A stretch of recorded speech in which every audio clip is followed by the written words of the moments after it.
피자집이라는 게 처음 생기기 시작했습니다. 피자가 먹고 싶다고 누나가 투덜투덜하니까 아버지가 동네 말고 본인이 맛있는 피자를 사다 줄 테니까 괜히 딴 데 가지 말라고요.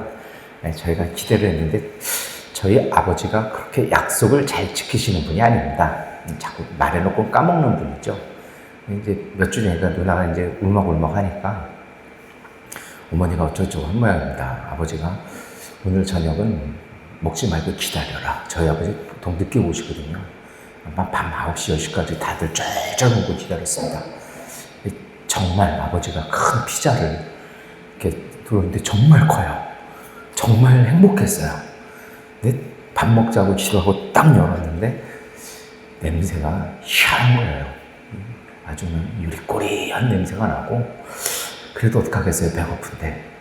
그래가지고 어머니가 잘라줘가지고 이렇게 딱 먹었는데 다들 한 말이 이게 뭐야? 우리가 생각했던 맛이 아니에요. 뭔가 뭐라 그럴까요? 이건 상한 맛이에요. 비위가 확 뒤져져지고 어떻게 표현을 모르겠어요. 요리꼬리하다라는 말이에요. 꼬릿꼬릿한 냄새 막 그런 얘기들요.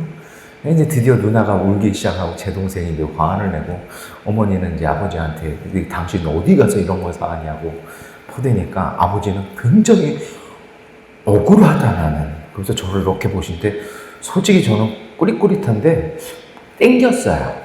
그래서 너는 맛이 있니? 그래서 제가 되게 이상한데 하여튼 뭐 그래요. 그랬더니 아버지가 어쩌고 하면서 막 본인은 억울하다 그러면서 그 피자가 뭐 피자인 뭐 피자 이런 피자가 아니라 한남동에 정말 이태리 사람들이 하는 이태리 재료를 가져다가 화덕을 그 당시 한국에 하나밖에 없는 화덕을 하는 곳에다가 예약을 넣어가지고 스페셜로 해서 자기는 해갖고 왔다라는 거예요. 그러면서 이게 피자인데 뭘 피자라고 하는 거냐. 그러니까 누나가 뭐 어쩌고저쩌고 해가지고 주말에 아버지는 억울한 거예요. 맨날 나가시던 분이 안 나가세요. 오늘 점심은 저희 누나 이름이 수정인데 수정이 소원대로 피자를 먹으러 가자. 그래서 피자집을 그때 처음 막 이렇게 생길 때 갔어요. 누나가 또 친구들한테 들은 건 있어가지고 뭐 샐러드 반은 이렇고 해가지고 피자를 딱 시켰어요. 딱 먹더니 아버지 하는 얘기가 이게 무슨 피자야. 상반되는 장면이요. 그러면서 아버지가 그 우리 집에 남아있던 피자는 다 어떻게 했냐. 어머니한테 본인은 집에 가서 그걸 먹겠다는 거죠. 솔직히 며칠 사이에 제가 다 먹었거든요.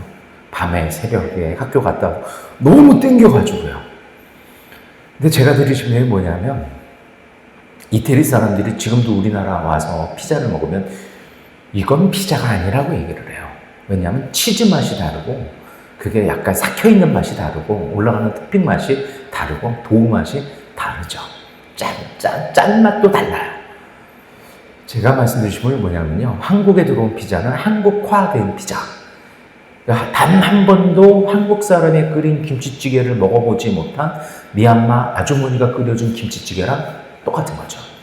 고수 잔뜩 집어넣고 뭐 그렇게 설렁설렁 모든 재료 단 한 번에 쏟아놓고 펄펄펄 끓여놓고 내놓는 그 맛이요. 이 새벽에 왜 그 얘기를 드리냐면요. 우리 신앙에도 그런 것이 있습니다. 주일에도 말씀을 드리겠습니다만 저희가 예배 시간에 말씀을 3군데나 읽잖아요. 어디 갔더니 저희 파송교회 갔더니 성우들이 녹음한 걸 틀어주고 굉장히 경악을 했어요. 무지에도 이렇게 무지할 수 있나. 그 왜 그러냐면 저희가 왜 읽는 줄 아세요? 저희가 새벽마다 이걸 읽는 이유는 이렇게 읽는 것이 언제부터 시작됐냐면 초대교회부터 시작된 겁니다. 그래서 이것이 암브로스라는 교부를 통해서 우리가 잘 아는 아우구스티누스를 통해서 예배 순서로 확립이 됩니다. 그래서 예배의 중심이 성경을 읽는 거예요. 설교는 오히려 돕는 거예요. 그래서 사실은 그런 게 있죠. 모든 교회 성도들이 이걸 다 이해를 하나? 그래서 교회의 의무는 디다케, 가르치고 배우는 거죠. 그거를 이해할 수 있도록요. 거기서 나오는 영성이 있는 거고요. 내가 입술로 말씀을 고백할 때 주는 힘이 있는 거예요. 제가 아는 전도사님 중에 그런 분이 있었어요. 이분 신병 앓은 분이거든요. 남자분인데 어떻게 이겨내셨어요? 그랬더니 자기는 2년 동안 소리내어서 성서를 읽었다고요. 그러니까 읽다가 보니까 깨달아지고 깨닫다 보니까 마음에 감동이 오기 시작하고 어느 순간 나는 예수님을, 그러니까 본인은 예수님을 믿어서 성경을 읽은 게 아니에요. 그래도 예수라는 더 힘센 신이 있으면 이게 물러가지 않을까 주문하듯이 창세기부터 소리내서 읽기 시작하는 거죠. 근데 그 읽음이 울림이 되고요. 울림이 깨달음이 되는 순간 변하는 겁니다. 그래서 성서 읽기는 굉장한 힘이 있습니다. 종교개혁이 되었어도요. 계속해서 그것을 이어져 왔습니다. 근데 한국교회, 미국에서 이상한 근본주의자들이 부흥의 예배 순서를 갖다 놓으니까 이게 우리만 없어진 거죠.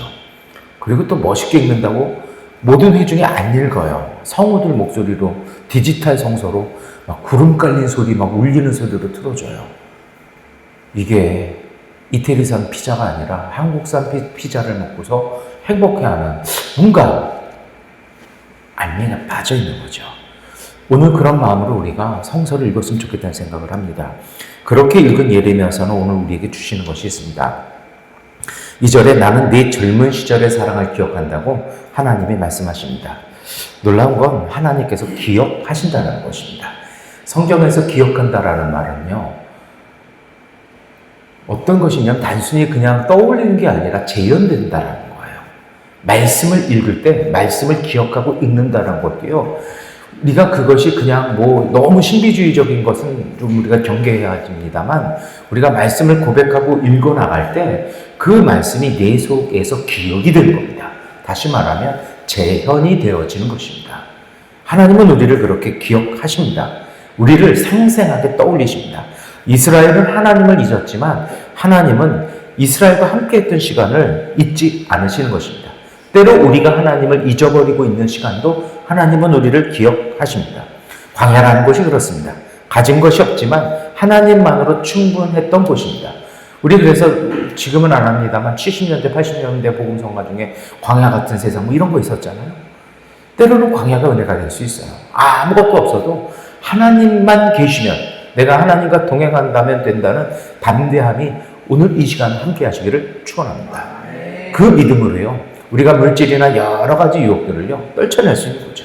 또 그 믿음이 있으니까 모든 게 더 잘 보여요. 이게 진짜인지 아닌지. 거기에 영향받지 않기 때문에 그런 것이죠. 여러분, 신앙은 그런 것 같아요. 우리가 하나님을 위해서 무엇을 많이 하는 것이 아니라, 신앙은요, 하나님께서 우리를 얼마나 사랑하고 계시는지를 기억하는 데 있습니다. 그 신앙의 맛을 느끼셔야 합니다. 저희 아버지는 그 맛을, 피자 맛을 어떻게 알았을까 저는 되게 궁금해요. 이 양반은, 그래서 아버지는 평생 피자를 얼마나 몇 번이나 드셔보셨어요? 씩 웃으면서 나는 오래 먹었지. 그때까지 저희한테 단 한 번도 안 썼는데 혼자 드신 거죠. 제가 해드리고 싶은 얘기는요, 진짜를 맛본 사람은요, 가짜를 알아요. 그 가치를 아는 것이죠. 오늘 우리에게도 우리가 하나님을 기억한다라는 것은요, 가짜를 구별할 수 있다는 것입니다. 하나님이 계시면 모든 것이 가능하다는 걸 아는 사람은요, 다른 것들의 한계를 아는 것입니다. 그런데요, 우리에게 정말 조심해야 할 것이 있습니다.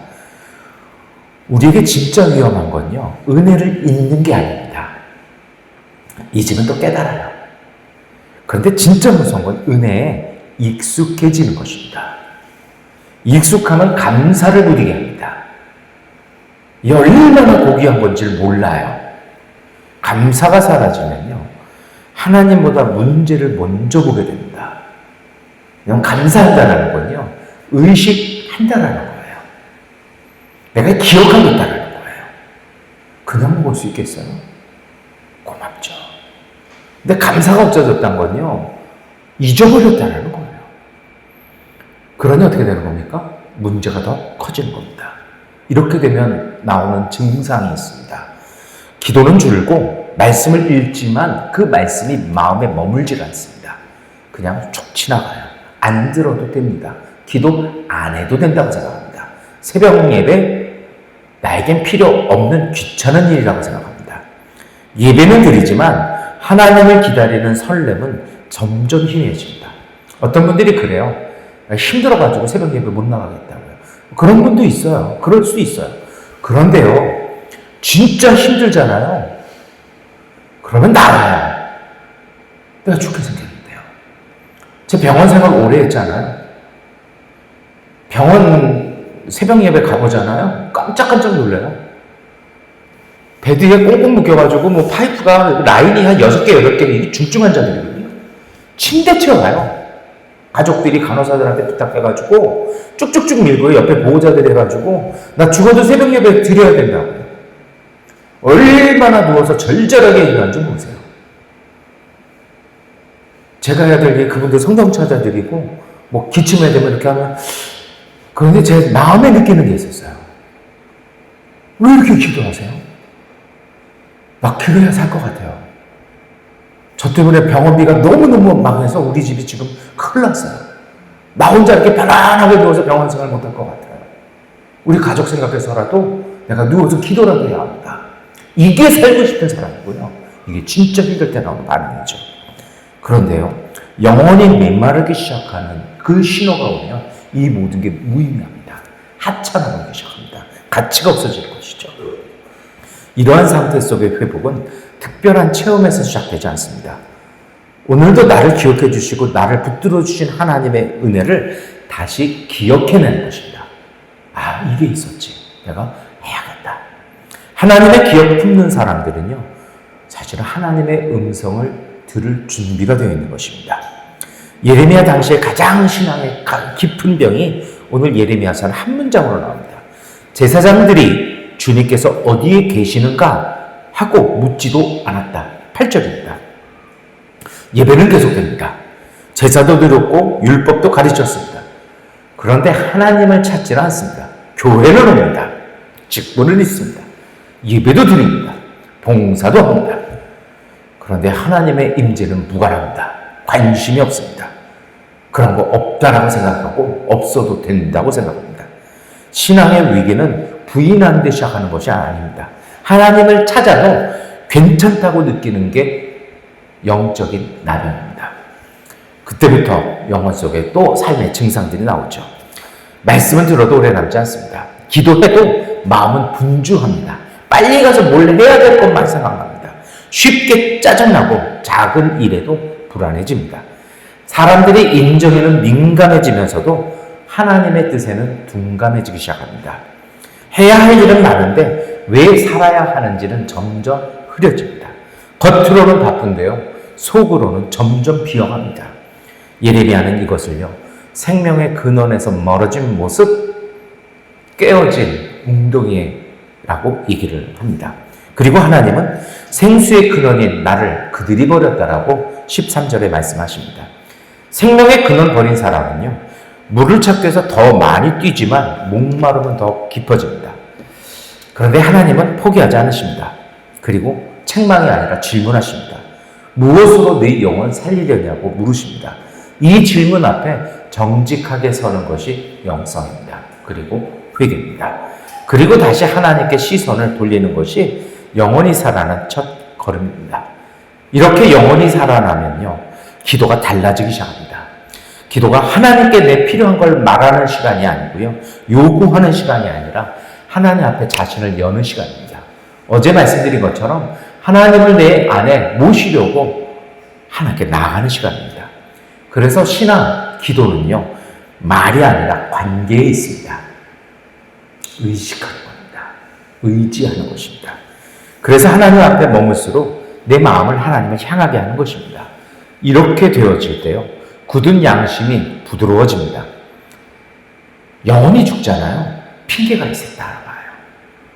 바빠서, 귀찮아서, 교회가, 목사가 마음에 안 들어서. 마지막이 뭔지 아세요? 나를 이해 못해. 왜 자기를 이해해요? 하나님을 이해하셔야죠. 그러나 이것이 바뀌어지기 시작하잖아요. 그럼 메마른 마음에 생기가 돕니다. 당연했던 하루가 하루하루가 고맙습니다. 이게 은혜가 있는 사람입니다. 감사가 생기죠. 기도는 하나님을 바꾸지 않습니다. 다만 하나님과의 사귐이 있는 살아있는 믿음은 기도하는 사람을 새롭게 합니다. 사람이 새로워져서 삶이 바뀌는 겁니다. 무기력은요, 일이 많아서만 생기는 것이 아닙니다. 하나님과의 사귐 관계가 시들해지면 삶의 중심도 흔들리는 것입니다. 그래서 하나님 앞에 머무는 사람은요, 오늘 내가 뭘 하며 살고 왜 살아야지 이유를 정확히 아는 것입니다. 오늘 하나님께서는요, 그들이 나를 버리고 터진 웅덩이를 팠다라고 말씀합니다. 이스라엘은 하나님 믿는다고는 했지만 실제로 다른 걸 의지하는 겁니다. 돈, 성공, 인정, 재미, 쾌락, 즐거움. 이것이 하나님 되어버렸습니다. 하나님은 이 모든 것들을 터진 웅덩이라고 말씀하십니다. 생명은 오직 하나님에게서 흘러나오는 것입니다. 하나님을 닮는 것은요, 생명을 품는 것입니다. 오늘 이것에 관계해서 예수님도 같은 얘기를 하십니다. 13절이죠. 보아도 보지 못하고 들어도 듣지 못한다. 문제는 귀가 아니라 마음입니다. 영혼입니다. 사실 그래요. 기도는 말하는 시간이 아니라 하나님의 뜻을 들을 준비를 하는 시간입니다. 말을 멈추고 하나님 앞에 머물러야 비로소 주님의 말씀이 내 안에 스며들어오기 시작하는 것입니다. 성령과의 교제는요, 제가 승복음교회 목사잖아요. 제가 깨달은 것이 있어요. 성령 충만 성령과의 동행은요, 특별한 체험보다는 매일의 동행으로 이해해야 합니다. 짜릿한 시간이 아니고요, 내가 매일 하나님과 동행할 거야. 이렇게 이해하셔야 돼요. 그래서 성령은 거창한 음성보다는요, 말씀을 떠오르게 하시고 양심을 깨우시고요, 사랑해야 할 사람을 생각나게 하시고요, 내가 지금 목숨 걸고 해야 할 일들을요, 소중한 것들을 보게 하십니다. 이것을 따라갈 때 영혼도 살고 삶이 바뀌는 것입니다. 정말 우리 기대하지 않은 곳에서 바뀌죠. 제자들도 처음에는 다 이해 못했습니다. 그런데 이들의 제자들은요, 떠나지 않았다는 거예요. 그래서 예수님이 복을 주시죠. 너희의 눈은 복이 있고 너희의 귀도 복이 있다. 이것이 오늘 우리의 은혜가 되시기를 축원합니다. 이제 우리가 기도해야 될 시간입니다. 하나님은 지금도 말씀하십니다. 주님의 음성은요, 지식을 더하는 말이 아니라 우리 안에 생명을 불어넣는 하나님의 숨결입니다. 이 숨결이 살아있도록 우리 기도했으면 좋겠습니다. 말씀을 듣고 깨달을 때 메마른 마음에 온기가 돌고요, 지친 영혼에 다시 일어설 힘도 생기고 들은 말씀을 순종하고 실천하는 삶이 됩니다. 그렇게 만지는 일마다 복이 있고요, 딛는 곳마다 생명이 자라나는 것입니다. 뭐가 있어서가 아니라 생명이 있어서 복 있는 사람이기에 그것이 되는 것입니다. 예레미야는 이것을 생수의 근원이라고 불렀고 예수님은 듣는 귀의 복이라고 말씀하셨습니다. 그러니 여러분, 우리 오늘 이 기도에 하나님 안에 머물게 해달라고 하는 그 기도했으면 좋겠습니다. 마지막으로 꼭 한 가지는 말씀드리겠습니다. 기도문 중에, 라틴어 기도문 중에 이런 말이 있습니다. Respirare Deum. 중세 때부터의 기도문인데요, 뭐냐면요, 하나님을 숨쉬다, 하나님을 호흡하다. 한국어로 바꿔볼까요? 이 Respirare Deum은요, 하나님의 숨결로 살아간다는 것입니다. 하나님의 생명을 호흡하는 겁니다. 갈라디아서 5장 25절에 우리가 성령으로 살면 또한 성령으로 살아갑시다라는 말에서 나옵니다. 하나님을 호흡하며 거기에서 생명을 느끼는 그 힘으로 살아감으로 행복하시기를 축원합니다. 기도하겠습니다. 하나님, 저희가 너무 많은 소리 속에서 정작 주님의 음성을 놓치고 삽니다. 바쁘게 살아왔지만 마음은 메말랐고 많이 알면서도 사랑은 쉽게 잊었습니다. 오늘 우리 안에 주님의 따뜻한 숨결을 다시 불어넣어 주시어 하나님의 숨을 호흡하며 살게 하여 주옵소서. 굳어진 마음 부드럽게 하시고 지친 삶과 영혼에는 새 힘 주시며 흩어진 우리의 삶이 다시 주님을 향하게 하시어 오늘 들은 말씀이 좋은 생각으로만 남지 않고 누군가를 품는 마음이 되고 한 걸음 순종하는 용기가 되며 우리의 하루를 살아내는 생명이 되게 하여 주옵소서. 주님의 숨결 품고 오늘도 조용히 그리고 끝까지 생명으로 복 나누는 복의 사람 되게 하여 주옵소서. 예수 그리스도의 이름으로 기도드립니다. 아멘. 기도하는 시간 갖겠습니다.